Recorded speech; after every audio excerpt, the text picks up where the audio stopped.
నమస్తే, welcome to yo-yo TV. ఈరోజు మన స్టూడియోలో ఉన్నారు కోటపాటి నరసింహనాయుడు గారు.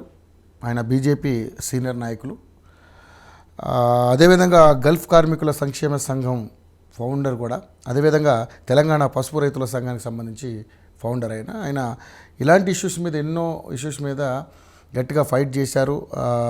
2009లో గల్ఫ్ కార్మికులకు సంబంధించినటువంటి ఎన్నో ఇబ్బందులకు సంబంధించి, అగచాట్లకు సంబంధించి ఒక బుక్లెట్ కూడా రిలీజ్ చేసి ఆయన గల్ఫ్ కార్మికులకు సంబంధించి అనేక రకాలుగా ఫైట్ చేస్తూ వాళ్ళకు ఒక బోర్డు అనేది, అంటే ఇక్కడ కూడా తెలంగాణలో కూడా వాళ్ళకు సంక్షేమానికి సంబంధించి ఒకటి బోర్డు అనేది స్థాపించాలని ఆయన గట్టిగా పట్టుబట్టారు. దానికి సానుకూలంగా తెలంగాణ కాంగ్రెస్ ముఖ్యమంత్రి రేవంత్ రెడ్డి గారు కూడా సానుకూలంగా స్పందించారని చెప్పేసి అని చెప్పడం జరిగింది. అదేవిధంగా నేషనల్ వైడ్గా కూడా ఈ తెలంగాణలో నిజామాబాద్లో పసుపు బోర్డు తేవాలని ఎప్పటి నుంచో గత చాలా సంవత్సరాలుగా మనం చూసాం. మొత్తానికి ఎట్టకేలకు పసుపు బోర్డు కోసం గట్టిగా ఫైట్ చేసిన వారిలో ఈయన కూడా ఒక ఆయన. ఇది కూడా 2006లో దీని గురించి గట్టిగా ఫైట్ చేయడం స్టార్ట్ చేశారు.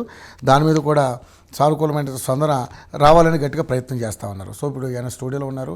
ఇయే కాదు, తెలంగాణలో రాష్ట్రంలో మరి ఇప్పుడు రాజకీయ పరిస్థితులు ఏ విధంగా ఉన్నాయి, అనేక అంశాలు ఆయన అడిగి తెలుసుకునే ప్రయత్నం చేద్దాం. నమస్కారం నాయుడు గారు. నమస్తే నాయుడు గారు. ముఖ్యంగా ధరణి గురించి కూడా మనం మాట్లాడుకోవాలి. షూర్. రైట్ సార్, ఎట్లా ఉంది అంటే మీరు అనుకుంటున్నారు, మీరు మొన్నటిదాకా బీఆర్ఎస్ పార్టీలో ఉన్నారు. బీఆర్ఎస్ పార్టీ నుంచి సరే అక్కడ మీకు ఏ విధమైనటువంటి ఇబ్బందులు ఉన్నాయో మనకు తెలియదు, కానీ బట్ బీజేపీలోకి ఇప్పుడు రావడం జరిగింది.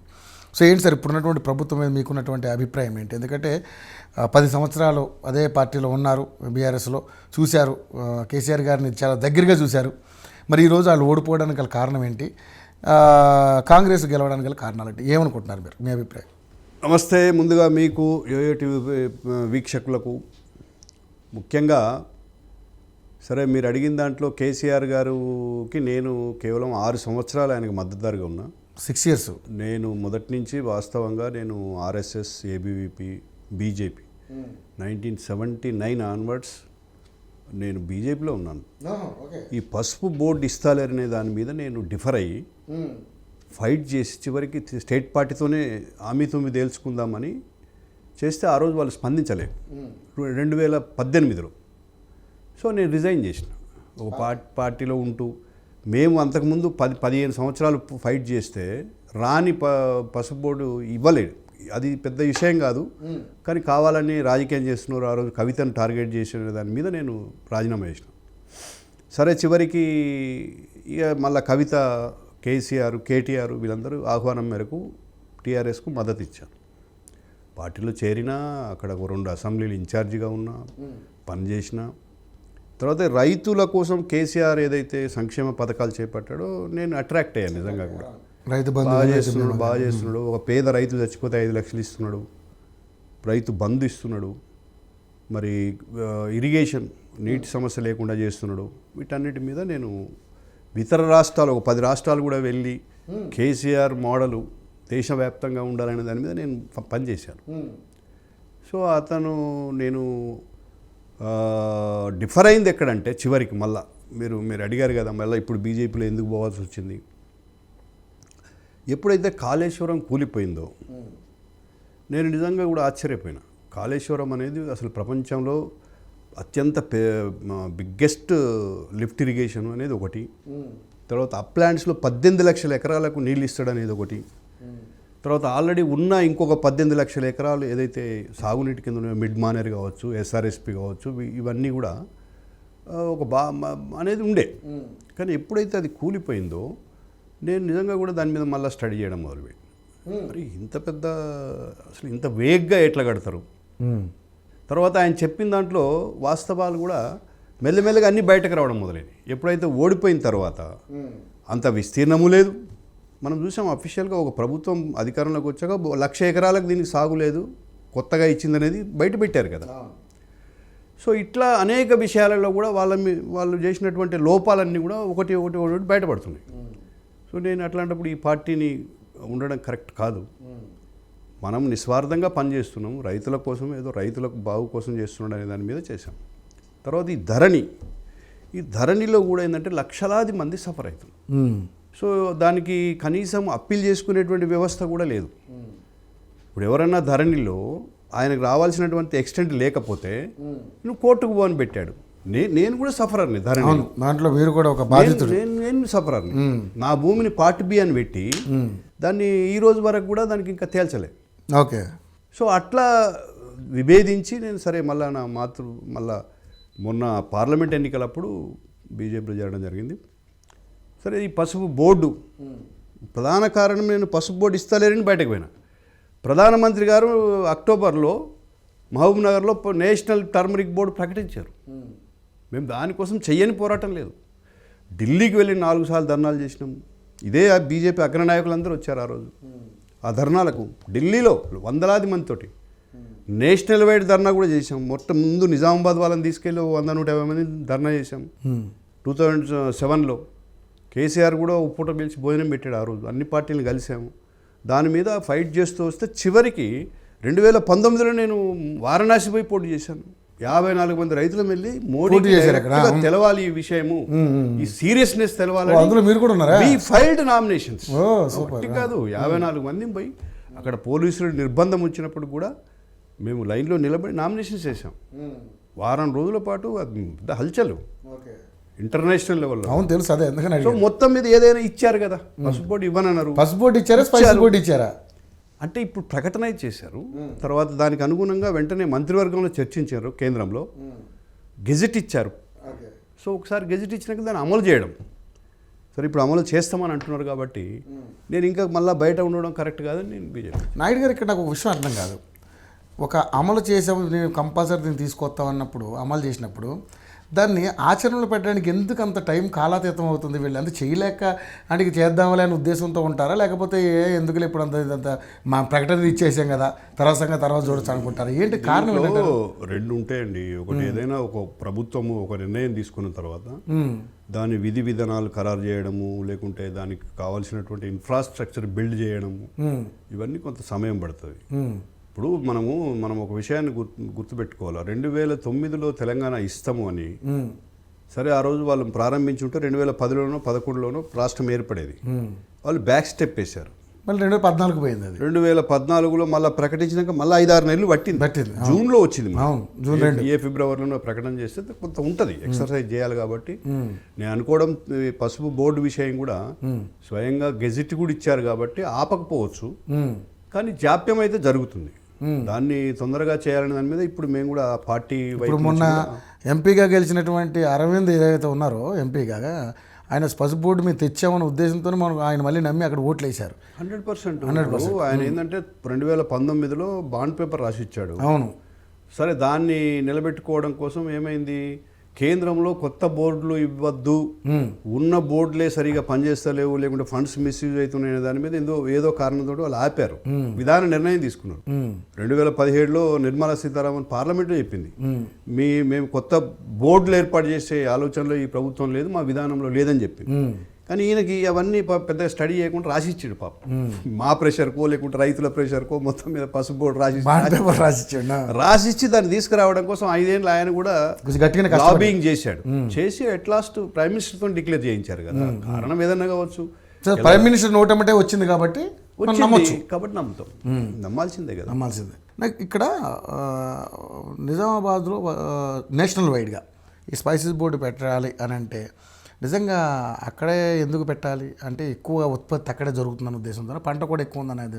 నిజామాబాద్ అంటే ఏంటంటే గోదావరి ఒడ్డున ఉంటుంది, ఇటు పక్కన ఆదిలాబాద్ ఉంటుంది, దాని కింద కరీంనగర్, అటు పక్కకు మళ్ళీ వరంగల్ జిల్లా, ఛత్తీస్గఢ్, ఇట్లా గోదావరి పరివాహక ప్రాంతంలో పసుపు ఎక్కువగా పండిస్తారు. అక్కడ సారవంతమైన నేలలు ఉన్నాయి, దీనికి అనుకూలంగా భూములు ఉన్నాయి. తర్వాత రైతులు కూడా దానికి శ్రమ ఎక్కువ. 9 నెలలు కష్టపడితే కానీ పసుపు పంట రాదు. అంటే సంవత్సరానికి ఒక క్రాప్ ఒకటే పంట. తర్వాత దాన్ని మళ్ళీ ఉడికించడము. ఇంత గతంలో మనం చూసేవాళ్ళం, బెల్లం ఉడికించాలంటే చెరుకు తీసుకుపోయి ఉడికించి దాన్ని ఇది కూడా అట్లనే ఉడకబెట్టి మళ్ళీ ఎండబెట్టాలి. ఆ తర్వాత కొమ్ములు తయారై దాన్ని మళ్ళీ పాలిష్ చేసి ఇట్లా బాగా ఎక్కువ మ్యాన్ పవర్, ఎక్కువ లేబర్ అవసరం. సో ఇదంతా ఏంటంటే ఎక్స్పెన్సివ్. ఒక ఎకరాకు 1,50,000 రూపాయలు ఖర్చు పెడితే కానీ ఒక ఎకరా పంట ఎంత పండుద్ది సార్? 1,50,000 భూములను బట్టి అది కూడా 20-25 క్వింటలు, కొందరు 30 క్వింటలు కూడా పండిస్తారు. సో గిట్టుబాటు రావాలంటే దానికి ఒక మద్దతు ధర ఉండాలి, ఒక ప్రత్యేకంగా బోర్డు ఉండాలి. దీనికి ఇంటర్నేషనల్ మార్కెట్ ఉంది. దాదాపు 80% పసుపుని మనం ఇండియా నుంచి ఎక్స్పోర్ట్ చేస్తాం. మన అవసరాలు పోను, ప్రపంచ అవసరాలు మనం తీరుస్తున్నాం. బాగా డిమాండ్ ఉంటుంది. మీకు విదేశీ మార్క ద్రవ్యం కూడా చాలా ఎక్కువ వస్తుంది. సో దాని రీత్యా దీనికి ఒక ప్రభుత్వ వ్యవస్థ ఉండాలనేది మేము. కానీ మరి ఇంత లాభదాయకమైన పంట విషయంలో కూడా ఎందుకు ప్రభుత్వం తాత్సారం చేస్తుంది? మీరు అడిగిన దాంట్లో ఇంకోటి ఏంటంటే నిజామాబాద్లో ఎందుకు పెట్టాలంటే నిజామాబాద్ మార్కెట్ ఉంది. ఇలా దేశంలో పెద్ద ట్రేడింగ్ అయ్యేది నిజామాబాద్ మార్కెటే.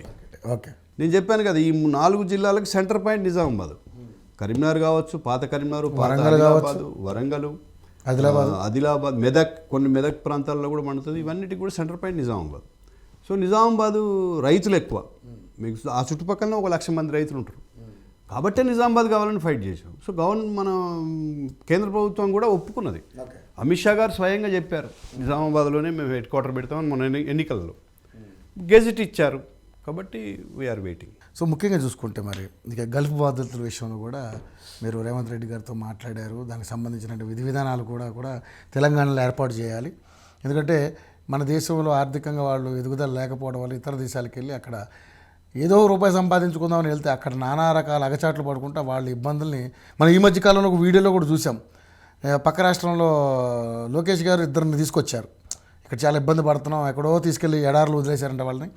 ఇలా ఇబ్బంది పడుతున్న వాళ్ళ విషయంలో మీరు గట్టిగా ఫైట్ చేశారు.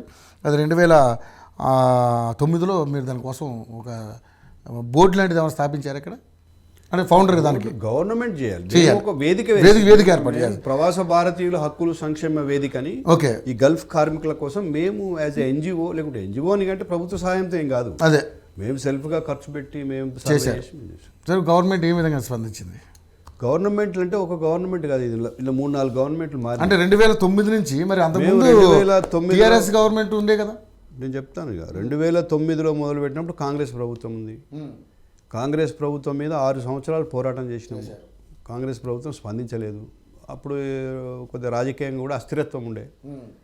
రాజశేఖర రెడ్డి చనిపోవడము, తర్వాత మన కిరణ్ కుమార్ రెడ్డి రావడము, ఈ మధ్యలో వాళ్ళెవరు కూడా పెద్దగా దీని మీద అటెన్షన్ పెట్టలేదు. ఇది ముఖ్యంగా తెలంగాణ సమస్య. ఉత్తర తెలంగాణ నుంచి ఎక్కువ మంది లక్షల సంఖ్యలో పోతుంటారు. సో గవర్నమెంట్ ఫోకస్ పెట్టలే. ఆ సమయంలో కేసీఆర్ గారు ఒక స్లోగన్ ఇచ్చారు, బొగ్గుబాయి, బొంబాయి, దుబాయ్. తెలంగాణ వాళ్ళ బతుకులు ఇక్కడేమో సింగరేణి, బొగ్గుబాయి, బొంబాయి వలసలు, ఆ తర్వాత దుబాయ్. కాబట్టి మేము 500 కోట్ల రూపాయలతోటి ఒక నిధులు, అప్పుడు ఆ రోజుల్లో హైదరాబాద్లో భూములు అమ్ముతుంటే అవి గల్ఫ్ కార్మికులకు కేటాయించాలని డిమాండ్ చేశారు. కేటీఆర్ స్వయంగా అసెంబ్లీలో ఒక 500 కోట్లు ఇవ్వాలని అప్పటి ప్రభుత్వమే డిమాండ్ చేశారు. తర్వాత వాళ్ళ మేనిఫెస్టోలు కూడా పెట్టారు, ఈ సంక్షేమం కోసం మేము నిర్దిష్టమైన చర్యలు చేపడతాం. నేను స్వయంగా టీఆర్ఎస్లో నన్ను ఆహ్వానించినప్పుడు నేను ఇది వన్ ఆఫ్ ది కండిషన్, కవితకు అక్కడ మా ప్రశాంత్ రెడ్డికి అక్కడ నేను సదస్సులు పెట్టాను. అంటే వేముల ప్రశాంత్ రెడ్డికి అక్కడ సదస్సులు పెట్టి ఓపెన్గా మద్దతు ఇచ్చాం. ఈ గల్ఫ్ కార్మికుల కోసం ఒక ప్రత్యేకంగా సంక్షేమ బోర్డు ఏర్పాటు చేయాలి, 500 కోట్లు ఇవ్వండి. గల్ఫ్లో ఎవరైనా చనిపోతే వాళ్లకు అక్కడ చనిపోయిన దీని మీద ఎక్స్గ్రేషియా 5 లక్షలు ఇవ్వాలనే డిమాండ్ పెట్టాము. తర్వాత ఎవరైనా జైల్లో ఉంటే మీరు దాని మీద ప్రత్యేకంగా ఒక అధికారిని నియమించాలా, హెల్ప్ లైన్ పెట్టాలి. తర్వాత ఇక్కడ ఏజెంట్లు చేస్తున్న మోసాలు అరికట్టాలి. వీటన్నిటి మీద మేము డిమాండ్లు కూడా పెట్టి ఆ పార్టీలో చేరి సపోర్ట్ చేశాం. ఎందుకంటే ప్రభుత్వంతో కొట్లాడితే అయితే లేదు, అప్పటికి 10 ఏళ్ళు కొట్లాడారు. కనీసం లాబింగ్ చేసి దీనికి ఒక పరిష్కారం తీసుకొద్దామని చేశాం. ఇక అందరికి కూడా సానుకూలంగా ఉన్నారు. కవిత, కేటీఆర్, ప్రశాంత్ రెడ్డి, లేకుంటే అనేక మంది ఎమ్మెల్యేలు, ఎందుకంటే వాళ్ళు నిత్యం చూస్తున్నారు. స్వయంగా కేటీఆర్ ఉండే సిరిసిల్ల నుంచి లక్షలాది మంది పోతారు, 1,000 మంది గజ్వేల్ నుంచి పోతారు, సిద్దిపేట నుంచి పోతారు, మా నిజామాబాదు, ఆదిలాబాదు, కరీంనగర్, వీళ్ళంతా వాళ్ళు రెగ్యులర్గా వాళ్ళకు కూడా తెలుసు. మహబూబ్ నగర్ నుంచి కూడా, మహబూబ్ నగర్ గల్ఫ్కి తక్కువ, ఇతర దేశాలకు ఎక్కువ పోతారు, ఇతర రాష్ట్రాలకు. సో ఇప్పుడు అది వీళ్ళందరికీ ఉన్నా కూడా ఒక్క కేసీఆర్కి ఎందుకో దీని మీద లేదు, ఆయనకు పాజిటివ్ లేడు ఇది చేయడం కోసం. ఎందుకు లేడు అనేది సరే, అది వేరే ఏముందో ఆయన, మనం దాన్ని ఎప్పుడు కూడా మనం దాంట్లో లోతుకు పోలేదు. కానీ ఆయనకు లేదు. వీళ్ళందరూ పోయి చెప్పారు, సరే ఇది మనం చేయాలి, లేకుంటే 30-40 అసెంబ్లీలలో మనకు ఇబ్బంది అవుద్ది. వాళ్ళందరూ కూడా మనం ఇస్తామన్నా ఇవ్వమంటున్నారు. 500 కోట్లు ఏందండి, ఒక బ్రిడ్జ్ ఇస్తే నా దగ్గర 120 కోట్లు ఇచ్చిండు. ఒక చిన్న ఆదిలాబాద్కు ఆర్మూరు నియోజకవర్గాన్ని కనెక్ట్ చేయడం కోసం 120 కోట్లు ఇచ్చాడు ఒకటే బ్రిడ్జికి. ఉమ్మడి ఒక దగ్గర మొత్తం ఇంతమంది లక్షలాది మంది కోసము 500 కోట్లు అది ఇష్యూ కాదు, కానీ ఆయనకి చేయాలని లేకుండే. మేము చివరి దాకా ప్రయత్నం చేసాము. లాస్ట్ కనీసం ఎన్నికల ముందన్న చేయించండి అంటే హరీష్ రావు వెళ్ళాడు, ప్రశాంత్ రెడ్డి వెళ్ళాడు, కానీ కేసీఆర్ ఒప్పుకోలేము, చేయలే. మళ్ళీ గెలిచినాక చూద్దాంలే, అప్పుడు ఎవరు నమ్ముతారు నిన్ను? సో అట్లా ఇన్ని ప్రభుత్వాలు మారినాయి. చివరికి మళ్ళీ ఇప్పుడు రేవంత్ రెడ్డి వచ్చినాక ఎన్నికల ముందే రేవంత్ రెడ్డిని నేనైతే కలవలేదు, కానీ కొంతమంది మా సంఘాలు లైక్ మైండెడ్ మాలాగా పనిచేసే వాళ్ళు పోయి కలిశారు. వాళ్ళందరితో ఆయనకు ఒక అవగాహన వచ్చింది. సో ఎన్నికల్లో ఆయన వాగ్దానం చేసి మేము గెలిచిన వెంటనే గల్ఫ్ కార్మికుల కోసం సంక్షేమ బోర్డు ఏర్పాటు చేస్తాం, 500 కోట్లు ఇస్తాం, 1000 కోట్లు ఇస్తామని ఇట్లా మాట్లాడాడు. సరే ఇప్పుడు గెలిచిన తర్వాత మధ్యలో మళ్ళీ పార్లమెంట్ ఎలక్షన్స్ వచ్చినాయి. సో అక్కడ ఏమైందంటే జీవన్ రెడ్డి గారు ఎంపీగా పోటీ చేశాడు. జీవన్ రెడ్డి గారు కొంత చొరవ తీసుకొని ఈ ఇష్యూని మనం ముందుగానే ఒక ప్రకటన చేయిస్తే మనకు ఉపయోగం ఉంటుందని చెప్పేసి ఆయన ఒక మీటింగ్ అరేంజ్ చేశాడు. ఒక 60 సంఘాలు నాలాగా పనిచేసే ఇక్కడ గల్ఫ్ దేశాలలో పనిచేసే వాళ్ళందరినీ పిలుచుకొని ఏప్రిల్ 24 నాడు ఒక సమావేశం పెట్టి చెప్పాడు ఓపెన్గా, నేను సెప్టెంబర్ 17వ తేదీ నాడు గల్ఫ్ సంక్షేమ బోర్డు ఏర్పాటు చేస్తాము, దానికి కావాల్సిన నిధులు ఇస్తాము, మీ ఎవరైనా చనిపోయినా కూడా ఎక్స్గ్రేషియా ఇస్తామా. ఇద్దరికి ఆల్రెడీ ఎక్స్గ్రేషియా ఇచ్చారు ఈ గవర్నమెంట్ వచ్చాక. వేములవాడకు సంబంధించినటువంటి ఆది శ్రీనివాస్ ఆయన కూడా దీని మీద కొంత లాబియింగ్ చేశాడు. చేస్తే ఇద్దరికి 5-5 లక్షలు ఇచ్చారు. నేనేమంటే మిగతా వాళ్ళు ఏం పాపం చేశారు, ఎందుకు జాప్యం చేస్తున్నారు? నిన్నటి బడ్జెట్లో కూడా నిధులేం పెట్టలేదు వాళ్ళ కోసం. నిధులు పెట్టాలని ఈ బడ్జెట్ ముందు కూడా అనేక లాబింగ్ చేయడం జరిగింది, గవర్నమెంట్ మీద ప్రెషర్ తీసుకొచ్చినాం, కానీ దాన్ని పెట్టలే. ఓకే, సరే ఇప్పుడు ఆ ఇచ్చిన ఇద్దరికి 5-5 లక్షలు ఎట్లు ఇచ్చారంటే అది సీఎం రిలీఫ్ ఫండ్ నుంచి ఇచ్చారు. అంటే ఇప్పుడు చనిపోయిన ప్రతివాడు మీ దయాదాక్షిణ్యాల మీద ఇవ్వడం కాకుండా ఒక హక్కుగా కల్పించాలనేది మా డిమాండ్. Okay, right. సో ఎప్పుడైతే సెప్టెంబర్ 17 ఇప్పుడు 17th రాబోతుంది, ఇప్పుడు ఆగస్టు ఆల్రెడీ ఎంటర్ అయినాం మనం, ఇంకొక 1 month మ్యాటర్ ఆఫ్. ఇప్పటికీ ఆ రోజు సీఎం గారు మాకు ఇచ్చిన హామీ ఏంటంటే త్వరలో జూలైలోనే మేము మళ్ళీ ఒకసారి మీ అందరితో కూర్చొని విధి విధానాలన్నీ కూడా డిసైడ్ చేద్దాం. నేను ఆ రోజు స్పష్టంగా చెప్పాను, మీకు ఫిలిప్పైన్స్లో ఒక మంచి పాలసీ ఉంది. అక్కడ ఎందుకంటే దాదాపు 10 కోట్ల మంది వాళ్ళ జనాభాలో 1 కోటి మంది బయట ఉంటారు, ఇతర దేశాలు పోయి, ఫిలిప్పైన్స్ వాళ్ళు. సో ఆ ప్రభుత్వానికి అది మేజర్ ప్రయారిటీ. 1 కోటి మంది బయట ఉన్నారంటే పని చేయగలిగిన సామర్థ్యం ఉన్న వ్యక్తులు అంటే దాదాపు మీ జనాభాలో సగం మంది బయట ఉన్నారు, సగం కుటుంబాలకు సంబంధించిన వాళ్ళు. సో అది తీసుకోండి సార్, బాగుంటుంది, అక్కడ మంచి బెస్ట్ పాలసీ ఉందని చెప్పాము. ఓకే అన్నాడు. జూలైలో మీటింగ్ పెడతానని ఇంతవరకు పెట్టలేము. రేవంత్ రెడ్డి గారు. సో ఇప్పుడు మేము అదంటే రాజకీయ కారణాలతోటి ఆలోచిస్తున్నాడా మరి ఏంది, మేము జీవన్ రెడ్డి గెలిపేయండి, నేను అది ఇస్తా ఇది ఇస్తా అని చెప్పినా మరి గెలిపేయలేదని ఆలోచిస్తున్నాడా తెలుస్తలేదు. ఏదైనా మళ్ళీ మేము జూలై తర్వాత ఈ సెప్టెంబర్ తర్వాత డెఫినెట్గా దీని మీద మళ్ళీ పెద్ద ఉద్యమం చేస్తాం. ఓకే, నాకు జీవితంలో 2 లక్ష్యాలు. ఒకటి పసుపు బోర్డు, రెండోది గల్ఫ్ కార్మికుల సంక్షేమ బోర్డు. ఈ రెండిటి కోసం నా సగం జీవితము సగం ఇన్కము ఖర్చు పెట్టి మీ సొంత పరిచయం నేను సొంతమే, ఇది ఓన్లీ ఇది స్వచ్ఛందంగా మేము చేసేది. నేను ఎవరిని అడుగుతా, నాకు అంతో ఎంతో ఆదాయం ఉంది కాబట్టి నాకు వచ్చే దాంట్లో ఖర్చు పెడుతూ దీన్ని కొనసాగిస్తూనే ఉన్నా. డెఫినెట్గా ఈ రెండింటి కూడా సాధ్యమవుతాయి. ఒకటి ఆల్రెడీ గెజిట్ వచ్చింది పసుపు బోర్డు, రెండోది సీఎం స్వయంగా ఒప్పుకున్నాడు. ఇప్పుడు మీరు బీజేపీలోనే ఉన్నారు యాక్చువల్గా, అంతకుముందు కూడా మీరు బీజేపీలోనే ఉన్నారు. మరి పసుపు బోర్డు విషయంలో మీరు ఎవరన్నా వెళ్ళి పెద్దవాళ్ళని ఎవరైనా కలిశారా?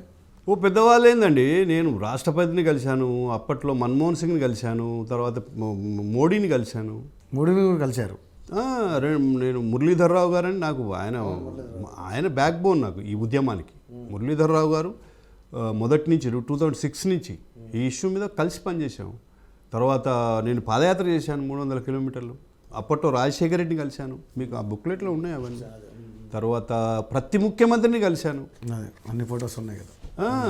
అది చంద్రబాబు నాయుడు కూడా కలిశారు. చంద్రబాబు నాయుడు కూడా అందరినీ, ఈవెన్ అసలు వేరే రాష్ట్రాలలో 10 మంది ముఖ్యమంత్రులు కలిసాము, వాళ్ళ ద్వారా లెటర్స్ పెట్టించాము. ఢిల్లీలో ధర్నాలు చేసాము, ఆ ధర్నాలకు సుష్మా స్వరాజ్ వచ్చింది. వెంకయ్యనాయుడు వచ్చాడు, దత్తాత్రేయ వచ్చిండు, ఇప్పుడున్నటువంటి వ్యవసాయ మంత్రి రూపాలని ఇంకో అంతకుముందు వ్యవసాయ శాఖ చూసేవాడు ఆయన వచ్చాడు. అట్లా అనేక మంది, రాజ్నాథ్ సింగ్, పెద్దవాళ్ళంటే ఇంకా అనేక మందిని కలిసాం. సో అది కార్యరూపం దాలుస్తుంది, అదొక సంతోషం. రెండోది గల్ఫ్ కార్మికుల సంక్షేమ బోర్డు కూడా, అది కూడా పెద్ద మ్యాటర్ కాదు. ప్రభుత్వము టెంటేటివ్గా ఒప్పుకున్నది కాబట్టి ఈరోజు కాకుండా రేపు దాన్ని సాధిస్తాం. అంటే మీరు ఇందాక ఒక ఆవేదన వ్యక్తం చేశారంటే బోర్డులు ఏదైతే బడ్జెట్లో పెట్టలేదు, బడ్జెట్లో పెట్టలేదు. బడ్జెట్లు అంటే ఇంకా ప్రభుత్వము దానికి ఏదో ఇంటరిమ్ బడ్జెట్ ఇస్తాము చేస్తామని అంటున్నారు. ఏదైనా ఒక విధి విధానం ఖరారైనాక ఇంకా గవర్నమెంట్ తలుచుకుంటే ఏందండి. ఇప్పుడు సీఎం చేతిలో 2-3 వేల కోట్ల రూపాయలు ఉంటాయి, సీఎం రిలీఫ్ ఫండ్లు. అవసరమైతే ఈ సంవత్సరానికి వాళ్ళకి చేయొచ్చు. మేము అడిగేది ఏంటంటే ఫస్ట్ ప్రయారిటీ అక్కడ చనిపోయిన కుటుంబాలు. తెలంగాణ కోట్ల రూపాయలు ఉన్నప్పుడు ఒక 500 కోట్లు తీయడంలో పెద్ద మ్యాటర్ ఏమి లేదు. తెలంగాణ ఏర్పడిన తర్వాత ఒకవేళ అప్పటి నుంచి తీసుకున్నా కూడా, ఎందుకంటే కేసీఆర్ చేయలేదు కదా, ఒక 2,000 మంది చనిపోయారు బయట దేశాలలో. దాని డాటా ఉంది క్లియర్గా, మన ఎయిర్పోర్టులో రికార్డ్ చేస్తారు. వచ్చే ప్రతి శవాన్ని అక్కడ ఎన్ఓసి తీసుకున్న తర్వాతనే ఇంటికి పంపుతారు. తర్వాత ఎవరైతే డెడ్ బాడీ వస్తుందో ఇక్కడ కుటుంబ సైకిల్ దగ్గర ఆ పేపర్స్ అన్నీ ఉంటాయి. సో దాని బేసిస్లో ఇవ్వచ్చు ప్రభుత్వం, అవి ఇవ్వాలనేది. అది హార్డ్లీ 100 కోట్లు కూడా కావు. సరే 5-5 లక్షలని అడిగితే ఇప్పుడు 1000 కోట్లు ఇవ్వమని అడుగుతున్నాం. కానీ సరే మీరు ఇచ్చినటువంటి 500 కోట్లు అయితే ఫస్ట్ ఇవ్వండి, ఇస్తే వాళ్ళకు 100 కోట్లు ఇవ్వచ్చు. తర్వాత తిరిగి వచ్చిన వాళ్ళు ఉంటారు, వాళ్ళకు వాళ్ళ వెల్ఫేర్ కోసం వాళ్ళకి ఏదైనా తీసుకుంటే సబ్సిడీ మీద రుణాలు ఇవ్వడము ఇట్లాంటివి కూడా చేయొచ్చు అనేది మా ఆలోచన. సూపర్ సార్, మీ ఆలోచనలు మీ అన్నీ కూడా సఫలీకృతం కావాలని కోరుకుందాం.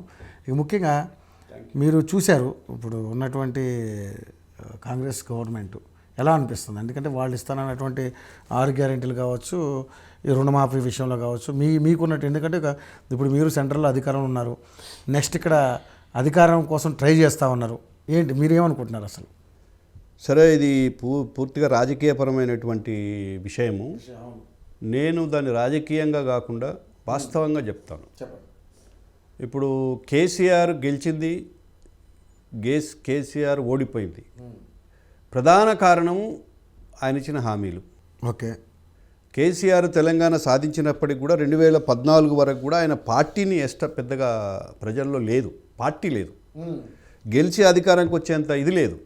ఇప్పుడు 2014లో పార్టీ ఉంది, పార్టీ ఉద్యమం చేస్తూ పోయారు. ఏదో ఇంకో 30-40 సీట్లు గెలిస్తే గెలవచ్చు ఆ రోజున్న సిచ్యువేషన్ మీదకి వెళ్ళి. కానీ ఆయన గెలిచింది ప్రధానంగా ఆయన ఇచ్చిన హామీలు. ఆ రోజు ఏం చెప్పాడు? Double bed. కేవలం హామీలేనా లేకపోతే ఆయన తెలంగాణ తీసుకొచ్చిన ధీరుడిగా అభివర్ణించుకుంటూ అదే చెప్తున్నా సార్. 2 కారణాలలో ఒక కారణం తెలంగాణ సాధించండి అనేటువంటి కారణం ఒకటి. కానీ అదే అధికారంగా తీసుకొచ్చేది కాదు. కానీ కేవలం వాళ్ళు ఏమంటున్నారు, అదే అధికారంగా తీసుకొచ్చింది అంటున్నారు. అందుకే పడిపోయారు కదా. ఇప్పుడు వాళ్ళు అనుకున్న దాంట్లో ఒకటి తెలంగాణ సాధకుడు అనేది ఒకటి ఉంటుంది. రెండోది ఏంటంటే ఆయన ఇచ్చిన హామీలు ఏమి ఇచ్చిండు? ఇంటికో ఉద్యోగం అన్నాడు. ఇంటికో ఉద్యోగం అన్నాడా? దళితుడికి 3 ఎకరాల భూమి అన్నాడా? డబుల్ బెడ్రూమ్ అన్నాడా? తర్వాత ఈ పెన్షన్, సరే ఆయన 1000 రూపాయలు అన్నాడు, అది ఒకటి అమలు చేశాడు. 2000 ఇట్లాంటి హామీలు ఇచ్చాడు కాబట్టి ఆయన నమ్మిర్రు, ఓటేసారు. తర్వాత ఏమైంది? అందులో కొన్ని అమలు చేశాడు. అక్కడక్కడ కొన్ని డబుల్ బెడ్రూమ్లు కట్టడం, చూపించడం, అదిగో కోడి, ఇదిగో కోడి కూర. దానివల్ల ఏమైంది? 2019లో మళ్ళీ ఒకసారి అవకాశం ఇచ్చింది. సరే 5 ఏళ్ళే కదా. అప్పుడు ఎందుకు వచ్చింది సార్ అవకాశం? అప్పుడు ఎట్లా వచ్చిందనంటే అప్పుడు కూడా మళ్ళీ మాయ చేసిండు. అప్పుడు ఏం మాయ చేసిండు? ఇప్పుడు ఇదిగో ఇవన్నీ కడుతున్నాము, ఇట్లా ఇంకో 10 లక్షల ఇల్లు కట్టుతాం, త్వరలో మీ అందరికి కూడా ఇండ్లు వస్తాయి. అది ఒక్కటే చేయలేకపోయినా, ఇక చూడండి కాళేశ్వరం పూర్తి చేసిన తర్వాత మిషన్ భగీరథ నీళ్ళు ఇచ్చిన, ఇంటింటికి నీళ్ళు ఇవ్వకపోతే నేను ఓట్లు అడగను అన్నాడు. సరే దాన్ని కింద మీద పడి పూర్తి చేశాడు, ఏదో లోన్స్ అవో ఇవో తీసుకొని. ఇట్లా చేసిన తర్వాత ఇంకొక టర్మ్ ఇద్దాము చెప్తున్నాడు కదా అని ఇంకో మాట కూడా అన్నాడు నాకు తెలిసి. ఒకవేళ నేను నన్ను గెలిపించకపోతే ఈ పనులు ఆగిపోతాయి. అదే చెప్పి మొత్తం మీద అప్పుడు ఏమైంది? మళ్ళీ చంద్రబాబు నాయుడు ఎప్పుడైతే మళ్ళీ కాంగ్రెస్తో పెట్టుకొని వచ్చిన తర్వాత మళ్ళీ చంద్రబాబు నాయుడు రిమోట్లో దీన్ని నడిపిస్తాడు అని చెప్పేసి ప్రజల్లో కొంత సెంటిమెంట్ రేజ్ చేసి మొత్తం మీద అది ఇవన్నీ కలిసి వచ్చినాయి రెండోసారి.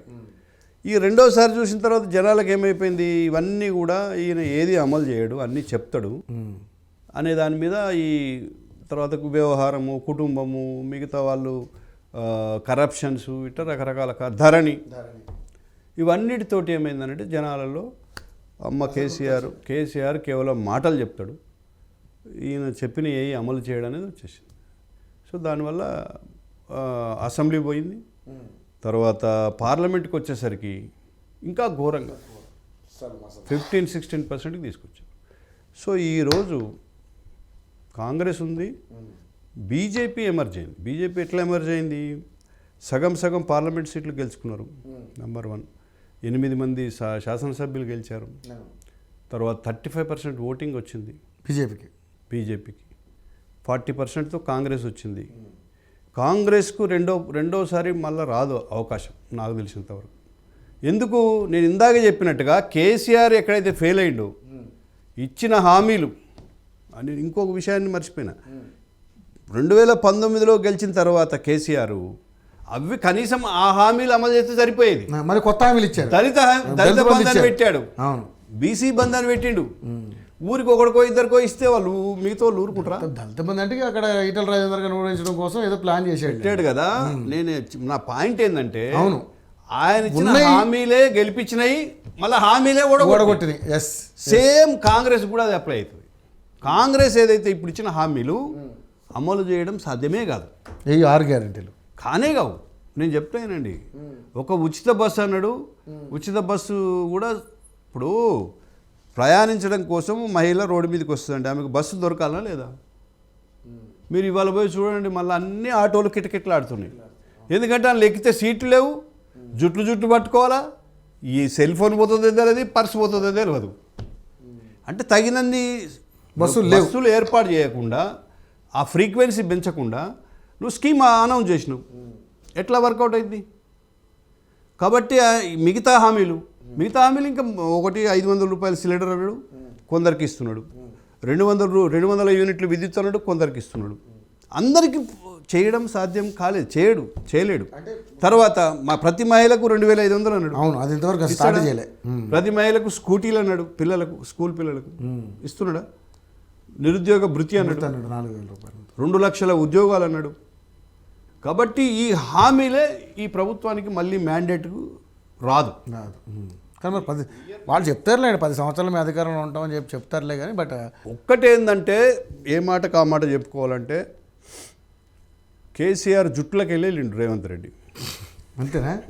మాటలు కానీ ఎదుటోడు ఏమని. ఇప్పుడు కేసీఆర్ స్టైల్ ఏంటంటే, నేను గమనించిన దగ్గర నుంచి ఎవడైనా లోపలికి వస్తున్నాడంటే మొత్తం పేగులతో సహా స్కానింగ్ చేసి ఆయన మనసులో ఏముందో ఈ చెప్పేయగలిగినటువంటి మేధావి. ఇప్పుడు రవికుమార్ అంటే, రవికుమార్ని ఒక నిమిషంలో మొత్తం స్కానింగ్ చేసేసి మొత్తం చెప్పగలుగుతాడు. ఇక ఐస్ చేసి మనిషిని ఆ విధంగా అట్రాక్ట్ చేసుకోగలుగుతాడు. సరే, రేవంత్ రెడ్డి కూడా ఆ మాటకారితనము అది ఉంది. కాబట్టి ఇప్పుడు అంత బాగా అనిపిస్తుంది జనాలకు. కానీ కొద్ది రోజుల తర్వాత నిజమే కదా, ఏదైనా కూడా గ్రౌండింగ్ కాలేదనుకోండి, జనం రిజెక్ట్ చేస్తారు. 420 హామీలు ఏదో ఒకటి కాదు, ఇక్కడ కూడా కాదంటారు. కానీ మరి ఆయన మాట ఇచ్చినట్టుగా సార్, రైతు రుణమాఫీ విషయంలో మరి మీ అభిప్రాయం ఏంటి? నేను ఏమన్నా, రుణమాఫీ అయితే అట్టర్ ఫ్లాప్ అయింది. అవునా? 100% మీరు రాసి పెట్టుకోండి. ఇప్పుడు కేసీఆర్ 1,00,000 రూపాయలు రుణమాఫీ చేస్తామన్నాడు. ఎంత బడ్జెట్ కావాలన్నాడు? మీరు చెప్పండి. 19,000 కోట్లు బడ్జెట్ కావాలనే దాని మీద పాపం మొన్న 19,000 కోట్లకు గాను 13,000 కోట్లు ఇచ్చిండు. 1,00,000 లోపు రుణాలున్న వాళ్లకు 19,000 కోట్లు అంచనా ఇస్తే ప్రభుత్వ అధికారులు 13,000 కోట్లు ఇచ్చిండు ఆల్రెడీ. ఏది దఫదఫాల కింద? దఫదఫ కాదు, సెకండ్ టర్మ్లో మొత్తమే ఒకసారి పెట్టుకున్నాడు కదా ఎన్నికల ముందు. ఓకే. ఇంకా 6-7 కోట్ల రూపాయలు కూడా రెడీ పెట్టి అవి ఎలక్షన్ కమిషన్ ఆపితే ఆగిపోయింది. సో 1,00,000 లోపు వాళ్ళకే 19,000 కోట్లు అయితే 2 లక్షల వాళ్ళకి ఎన్ని డబ్బులు కావాలి? డబల్ కన్నా ఎక్కువ. ఎందుకంటే నంబర్ తక్కువ ఉన్నా కూడా 2 లక్షలు తీసుకున్న వాళ్ళు ఉంటారు కదా పెద్ద సంఖ్య. టోటల్గా 2 లక్షలు. ఇప్పుడు మొత్తం ఎంత ఇస్తున్నాడు అంటే 18,000 కోట్లలో క్లోజ్ చేస్తున్నాడు. ఎవరు? 6,000 కోట్లు ఇచ్చిండు రేవంత్ రెడ్డి. మళ్ళీ 6,000 కోట్లు, 31,000 కోట్లు అన్నారు కదా సార్. అదే సార్, అది కూడా లేదు ఇప్పుడు. 31,000 కోట్లు కూడా కావు. 6,000 కోట్లు మొదటి దఫా ఇచ్చాడు 1,00,000 లోపు వాళ్ళకు. మళ్ళా 1,50,000 వాళ్ళకు కూడా 6,000 కోట్లలో క్లోజ్ చేసిండు. ఇప్పుడు ఏం చేస్తున్నాడంటే ఇంకా 6,000 కోట్లు ఇస్తాము 15th ఆగస్ట్కి అని చెప్తున్నాడు. నిన్న మంత్రి గారే చెప్పారు కదా. అయితే అంతా మొత్తం 3 ఆరు అంటే 18 అంతా కూడా 1/3 1/3 సగం 30%, సగం కూడా కాదు 30%కే ఇవ్వబోతున్నాడు. మిగతా ఈ రకరకాల కారణాలతోటి అవి ఇవ్వడం లేదు. సో రైతుల్లో ఏంటంటే ఇది అట్టర్ ఫ్లాప్. మీకు రుణమాఫీ అనేది వర్కౌట్ కాదు కాంగ్రెస్కి. ఇవ్వాలంటే 65,000 కోట్లు ఉన్నాయి మొత్తం. 65,000 కోట్లు. వీళ్ళు చెప్పింది 31,000 కోట్లు చెప్పారు, కానీ ఇప్పుడు ఇచ్చేది 18,000 కోట్లు వస్తుంది. అవును లెక్క మీరు లెక్క చెప్ప 3 టర్మ్ల కింద 3 ఆరు 18 అవుతుందిగా. సో కాబట్టి ఏంటంటే రుణమాఫీ అనేది కాంగ్రెస్కి వర్కౌట్ కాదు. రాబోయే రోజుల్లో కాంగ్రెస్ మళ్ళీ మ్యాండేట్ కష్టం. మీకు చూడండి ఇప్పుడు ఎక్కడైనా కూడా రెండో దప్ప వస్తలేదు.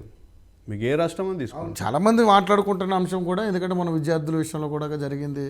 అన్నిటి విషయాల్లో కూడా ఫెయిల్యూర్ ఉన్నది, గవర్నమెంట్ ఫెయిల్యూర్ ఉంది. రేవంత్ రెడ్డి ఏంటంటే ఇంకా సరే ఆయన ఏదో అంతా బాగుంది అనే దాని మీద ఫస్ట్ మొదట్లో కేసీఆర్ గారు ఏ విధంగా అయితే నడిపించిండో ఈయన కూడా అదే విధంగా మీడియాను లేకుంటే మూమెంట్ ఎక్కువ. కేసీఆర్ కంటే ఈయనకేదో కేసీఆర్ ఏమో మూమెంట్ ఉండేది కాదు, ప్రజల్లోకి వెళ్ళేవాడు కాదు కదా. ఈయన వెళ్తున్నాడు, తిరుగుతున్నాడు, మేనేజ్ చేస్తున్నాడు, ఏదో అట్లా చూపిస్తున్నాడు. కానీ అది లాభిస్తుందని మనం అనుకోలేము దాన్ని. రైట్. మరి ఇప్పుడు విదేశీ పర్యటన ఎంతవరకు కలిసి వస్తుంది అనుకుంటున్నారు తెలంగాణకి? ఎందుకంటే మీరు కూడా గల్ఫ్ ఇప్పుడు చాలా దేశాలు తిరిగారు కాబట్టి. ఇప్పుడు ఇది ఏంటంటే టీజరు. ఇప్పుడు టీజర్ని నెక్స్ట్ ట్రైలర్ ఉంటుందేమో. టీజర్ని చూసి మనం సినిమా సక్సెస్ అయితే అనుకోలేము. ఇప్పుడు బాహుబలి ఫస్ట్ టీజర్ ఇచ్చిండు, 3 సంవత్సరాలలో సినిమా తీసి రిలీజ్ చేసిండు. సరే సినిమా బాగుంది, ఆడింది, సక్సెస్ అయిపోయింది. ఇప్పుడు ఎందుకు టీజర్ అంటున్నా అంటే ఇప్పుడు పోయిండు, కొంతమందిని కలిశాడు, వాళ్ళు పెట్టుబడులు పెడతామని చెప్పేసి ఎంఓఈ చేసుకొని వస్తున్నాడు. ఎంఓఈ అనేది అది వాడు చేయకపోతే నువ్వేం వాడి మీద యాక్షన్ తీసుకుంటావు, వాళ్ళకి వాడి ఇష్టం, అది ఆప్షను. రేపు మిగతా అదేమో పూర్తి స్థాయిలో అగ్రిమెంట్ కూడా కాదు కదా. అగ్రిమెంట్ ఏం కాదు, ఒక ఎంఓయు అంటే ఇద్దరి మధ్యలో ఒక అండర్స్టాండింగ్ లాగా ఒకటి ఇస్తారు. అది వాడు బైండ్ కావచ్చు కాకపోవచ్చు. ఇప్పుడు మనం చూస్తున్నాము వరంగల్లో ఏదో ఇవాళ నేను చూశాను పేపర్లో 2017లోనో ఎప్పుడో అక్కడ ఇది మన టెక్స్టైల్ పార్క్ కోసం పెట్టుకొని ఎంఓఎల్ చేసుకొని వచ్చి ఇట్లనే సేమ్ కేటీఆర్ పోయి దావోస్లోనో అక్కడనో ఇక్కడనో కేవలం ముగ్గురు వచ్చి అక్కడ ఇది చేస్తున్నారట. పెట్టింది ఇంతవరకు అక్కడ అమలు జరిగింది 3 మాత్రమే, 3 యూనిట్లు వచ్చినాయి టెక్స్టైల్ పార్క్ వరంగల్లో. మళ్ళీ నిన్న సేమ్ సియోల్లో సీఎం గారు ఏదో పోయి మళ్ళీ ప్రయత్నం చేసి మళ్ళీ కొంతమంది తీసుకొచ్చే ప్రయత్నం చేస్తున్నాడు. కాబట్టి నేను ఏమంటున్నా అంటే ఇది సరే వాళ్ళు ఏదో ఒక ప్రయత్నం చేస్తుండో 10 రోజులు మొత్తం ప్రభుత్వ యంత్రాంగాన్ని తీసుకెళ్ళాడు. 40 మంది టీము, సిఎస్, మరి principal secretary industry Sridhar Babu, Komatireddy Venkatareddy వీళ్ళందరూ పోయి మరి ఏం తీసుకొస్తారనేది చూడాలి మనం. మరి అది నేను అనేది ఏంటంటే చివరికి తెలుస్తుంది, ఇప్పుడు తెలియదు. రేపు 6 నెలలకో 1 ఇయర్కో మళ్ళీ మనం కూర్చొని మాట్లాడుకుంటే వీళ్ళు చేసుకున్న ఎంఓఈలలో ఎన్ని వచ్చినాయి ఎన్ని పోయినాయి అనే విషయం అప్పుడు తెలుస్తుంది. ఎందుకంటే రేపే ఆయన వచ్చేది, రేపే వస్తాడు. వచ్చి రేపు మళ్ళీ పెద్ద ప్రెస్ మీట్ పెట్టి ఇన్ని వేల కోట్లు అన్ని వేల కోట్లు అంటాడు, ఇన్ని వేల ఉద్యోగాలు అంటున్నాడు. ఇవన్నీ సరే ఇప్పుడు మనం ఓన్లీ ఆశించడమే ఈ స్టేజ్లో. రైట్. ఇక ఫైనల్గా మరి తెలంగాణ రాష్ట్రంలో నెక్స్ట్ మీరు అధికారం రావడం కోసం ప్రయత్నం చేస్తూ ఉన్నారు. సో ఏంటి మీ విధానాలు ఎలా ఉండబోతుంది? ఎందుకంటే తెలంగాణ రాష్ట్రానికి మొన్న మీరు ఇచ్చినటువంటి బడ్జెట్లో ఏమి ఇవ్వలేదని చెప్పేసి వాళ్ళు చాలా ఇదిగా ఉన్నారు. అయినా కూడా 8 మంది ఎంపీలు గెలిచారు, 8 మంది ఎమ్మెల్యేలు ఉన్నారు. ఏం చేశారు, ఏం చేయగలిగారు తెలంగాణ రాష్ట్రానికి అని చెప్పేసి చాలామంది మాట్లాడుతూ ఉన్నారు. అధికార పార్టీ మాట్లాడుతుంది అంటే మీరు గాడిద గుడ్డు ఇచ్చారు తెలంగాణ రాష్ట్రానికి. కేవలము ఆ రోజు రాజకీయం కోసము రేవంత్ రెడ్డి ఇటు బీఆర్ఎస్ వీళ్ళు ఆడ అసెంబ్లీ నడుస్తుంది కాబట్టి హంగామా చేసి ఏమి ఇవ్వలేదని గోలబెట్టారు. వెరీ నెక్స్ట్ డే వీళ్ళు ప్రవేశపెట్టిన బడ్జెట్లో 21,000 కోట్ల గ్రాంట్. నేను ఛాలెంజ్ చేస్తున్నా, ఏ కాంగ్రెస్ వాడు చర్చక్రమంతో రమ్మానండి. 21,000 కోట్ల గ్రాంటు, 46,000 కోట్ల రూపాయలు రివాల్వింగ్ ఫండ్స్ ఇప్పుడు మనవి ఉంటాయి కదా రావాల్సినవి మ్యాండేటరీగా, వీళ్ళ బడ్జెట్లో పెట్టారు 70,000 కోట్లు. అన్నీ కలిపి 1,00,000 కోట్ల రూపాయలు. మిగతా ఓఆర్ఆర్కి ఇచ్చేవి కానీ లేకపోతే మిగతా అన్ని కలిపి 1,00,000 కోట్లు. వీళ్ళు పెట్టిన 2,91,000 కోట్లలో 1,00,000 కోట్లు కేంద్ర ప్రభుత్వం ఒకవేళ ఇట్లా కళ్ళు మూసుకుంటే వీడు గిల కొట్టుకుంటాడు. తెల్లారి వీళ్ళు పెట్టిన బడ్జెట్లోనే అది తేటతెల్లమైంది కదా. ప్రజలను ఎంతకాలం మోసం చేస్తారు?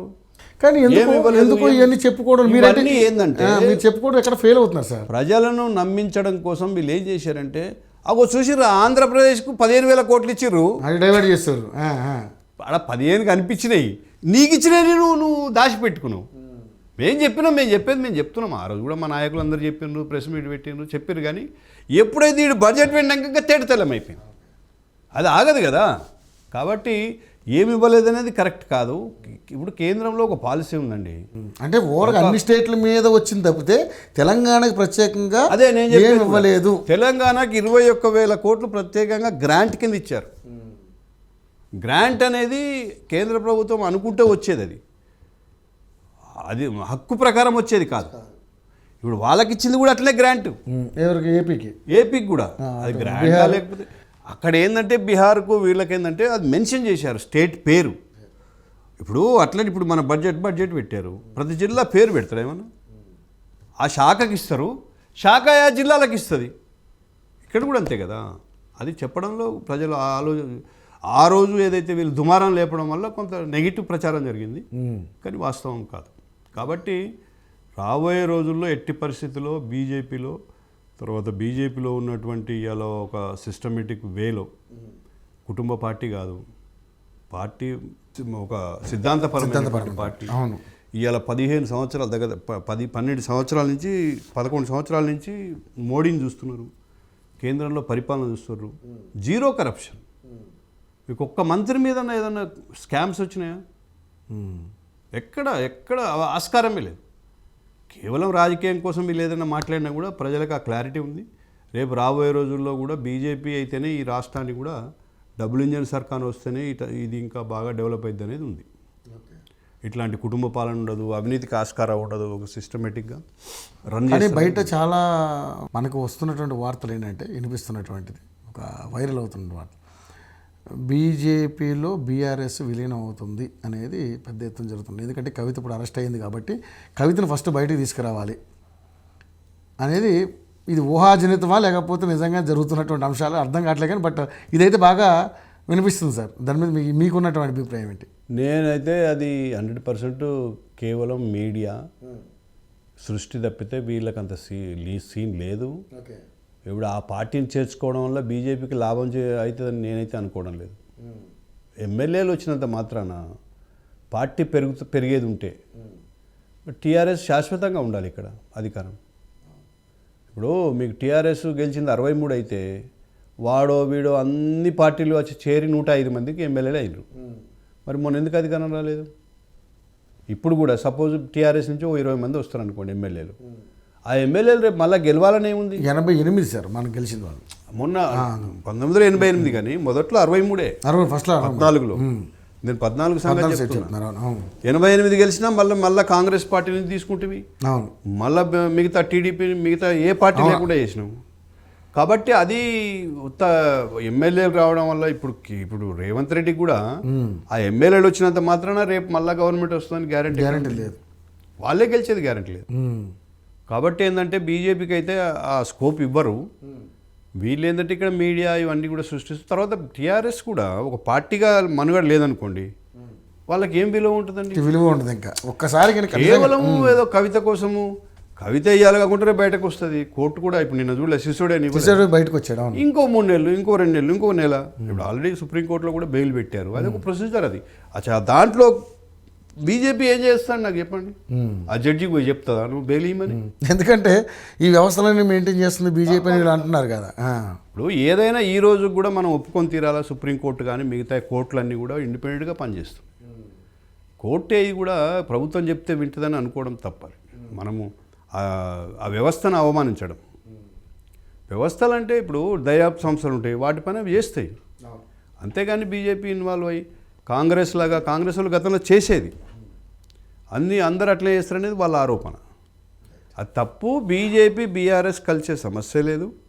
ఈ 3 పార్టీలు దానికి పోటీ చేస్తాయి. ఇప్పుడు ఉన్నటువంటి సిస్టంలో ఏముందంటే మన దగ్గర 2 పార్టీలు లేదా 2 అలయన్స్లు, 3వ వాడిని తీసుకుపోయి కింద బాటంలో పెట్టేస్తున్నారు. పార్లమెంట్లో చూసాం కదా. కాబట్టి ఆ ఫస్ట్ పార్టీ ఈరోజు ఇక్కడ కాంగ్రెస్, సెకండ్ పార్టీ బీజేపీ. ఇక రేపు మా ఇద్దరి మధ్యనే పోటీ ఉంటుంది. ఇక బీఆర్ఎస్ని అసలు అంత అది రాదు బయటికి. ఎందుకు లేవదు అని అంటే ఇప్పుడు మీరు మిగతా రాష్ట్రాలు పరిశీలించండి. కర్ణాటక ఉంది, ఇలా ఓడిపోయినా కూడా 15-20 సీట్లు గ్యారంటీగా గెలుచుకుంటుంటాడు దేవగౌడ పార్టీ జేడీయూ. ఎందుకు? ఒక ఏరియా మొత్తం ఒక ఏరియాలో పర్టికులర్ ఏరియాలో క్యాస్ట్ డామినేట్ చేస్తుంది. నేను ఇక్కడ ఏదో క్యాస్ట్ పాలిటిక్స్ మీదనే రాజకీయాలు నడుస్తాయని నేను అంటలేను, కానీ అది కూడా ఒక పార్టీగా మన దగ్గర ఈయన క్యాస్ట్ లేదు. ఉందా? Not even 1%, 0.5%. వాడక్కడ 20%, 15-20% ఉంటాడు కాబట్టి ఉంది. మిగతా స్టేట్లు కూడా అంతే. ఇలా ములాయం సింగ్ యాదవ్ కొడుకున్నాడు, అక్కడ ఒక క్యాస్ట్ పాలిటిక్స్. ఇక్కడ ఇది క్యాస్ట్ పాలిటిక్స్ ఏం కాదు, ఒక సెంటిమెంట్ మీద బీఆర్ఎస్ వచ్చింది. సెంటిమెంట్ ఆ ఇష్యూ అయిపోయిన తర్వాత ఇంకా పదే ఆ ఇష్యూ మీద ఓటింగ్ ఎందుకు జరుగుద్ది? అంటే మీ 10 ఏళ్ళ పరిపాలన గీట్రాయ్ అయింది. 10 ఏళ్ళ పరిపాలనలో మీరు ఫెయిల్ అయినరు, మీ లోపాలన్నీ బయటకు వస్తున్నాయి. కానీ ఇప్పుడు మళ్ళీ అదే సెంటిమెంట్ రగిలి చెప్పే కార్యక్రమాలు ఉన్నారు. ఎందుకంటే చంద్రబాబు నాయుడు నేను ఏమంటున్నా అంటే గురు శిష్యులు. ఇప్పుడు నేను ఎగ్జాంపుల్ చెప్తా. విభజన హామీ చట్టాల్లో ఇబ్బంది అయింది. బీజేపీకి 1991లో 1998లో అయోధ్య విషయం కలిసి వచ్చింది. తర్వాత పనిచేసింది అయోధ్య, అక్కడే ఊడిపోయారుగా. అంటే నేను చెప్తున్నా ఏంటంటే అది పదే ఒక ఇష్యూ పదే పనిచేయదు.